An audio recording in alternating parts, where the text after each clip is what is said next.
Bandeko nakanisi mokolo ya lelo président amisi nalingi napesa nano message puisque bato ebele bazozela message ya président oyo balingaka ye. Président amisi alobi boye avec son parti politique tokende biso nyonso tozala ini kaka ndenge tozalaka malgré lelo tozwaki message moko eyaki trop brutal oyo eye pona liwa oyo moto azokamba opposition politique mwana mboka Etienne Tshisekedi wa Mulumba. Nde yango biso batu ya MVD lelo tozwi mwa mukano tovandaki nye depuis matanga ebandaki boyebi douleur un parent lorsque akei atiki bana douleur ezalaka makasi. Nde yango tolobaki boye tosengi na mokonzi ya mboka nakozala bref susi na biso mingi eza po na obsèque oyo ya chef na biso azoya akendeki mobimba bino moko tokotala ndenge lelo situation ekomeli biso ndenge ebembe ezoya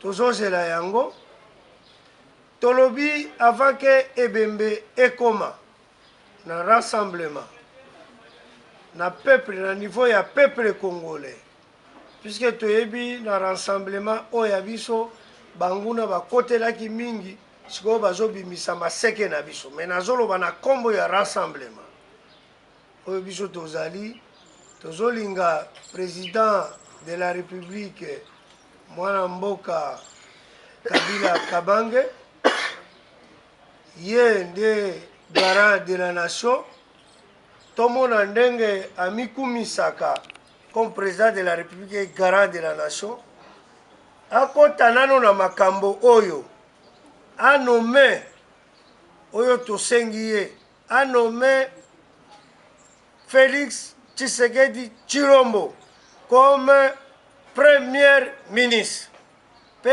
ayebela déjà ke na kati na biso oya biso na kati ya rassemblement puisque tozolanda combat politique batu nini oyo basouffrir na combat politique oyo bazalaki na nsima mpenza ya Etienne Tshisekedi. C'est pour cela tosengi yango na kati ya combat mwana mboka Martin Fayulu asimba oyo tobengi conseil national de suivi. Donc débat eza te na rassemblement, débat eza te na pouvoir, puisque c'est le peuple congolais balingi bato wana mibale bakamba mboka po tokende na maponi oyo ya solo solo. Tosengi pe lisusu bato oyo bazosala blocage. C'est pour cela tosengi mingi na kati ya maloba na biso implication ya chef de l'État po bato bazo bloqué.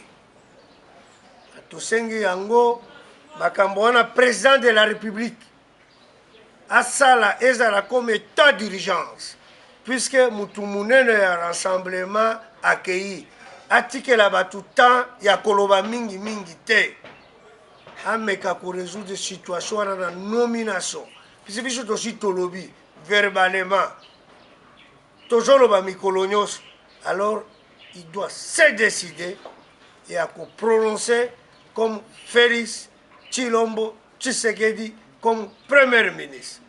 Tozwi majorité boyebela yango conseil national de suivi Martin Fayulu 1.3 tosengi na bino bo s'organiser bino bolobi boza na pouvoir vous s'organiser vite poto koma semaine prochaine Félix abimisa gouvernement. Avec ce gouvernement, pourquoi tosengi yango? Tosengi na gouvernement wana puisque tangu papa na biso azoya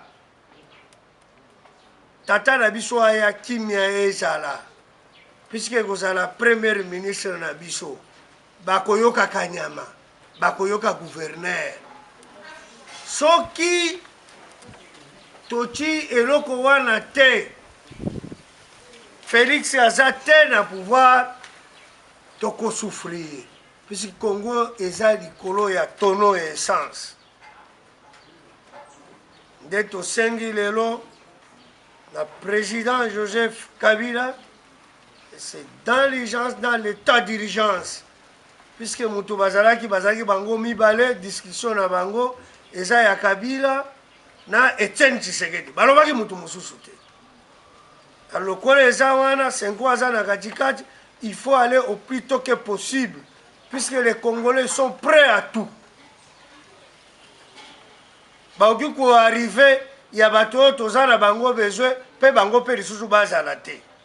Alors c'est pour cela tolobi dans l'ensemble il y a peuple congolais na voix na ngai ya président Arthur Amishi Kibundila oyo alobaka makambo ya solo et salamaka que Kabila, le président Kabila, il doit nommer en vitesse mwana mboka Félix Tshisekedi Tshilombo. Soki toke na gouvernement, tosengi bandeko na biso baza na gouvernement, bazwa courage et responsabilité ya courage wana na bango po ba démissionner. Tosengi na président Kabila yende atiaki bango, yende a nommé bango, a retiré bango mandat wana. Puisque baza na niveau moko bazoloba ke tokolungwa te. Bakomi lokola bango pe ba président de la République. C'est le président de la République a le pouvoir ya kutia yo na kolongola yo. Maintenant nous allons voir l'amour du patrie et pas ya président Kabila. Toujours cela, M. Sami Badibanga, joue courage, il y a qu'à démissionner au plus tôt que possible, de façon que Mokole Bembe Koya, to compte ba morte. Alors Tolingi, topé ses plans, o tokoyamba na yango et Bembe, puisque l'accord est déjà là, Moutou Akoufi, Atika ki accord, Atanga ki yango, Apesi biso. Alors bibo exécuté Bogota mena na oyo bazobenga arrangement particulier, c'est-à-dire c'est lui qui a accepté, c'est le président Tshisekedi qui a accepté Kabila reste 5 ans bopesaye 12 mois, c'est le président Tshisekedi puisque alingaki ko bloquer, alingaki a bloquer alobi président lisusu akovanda te. Et au Moni, président Kabila, ton papa, il a libéré votre inané. Il peut libérer la rapidité pour nommer Félix Tshilombo Tshisekedi. Et nous serons tous en paix. Je vous remercie.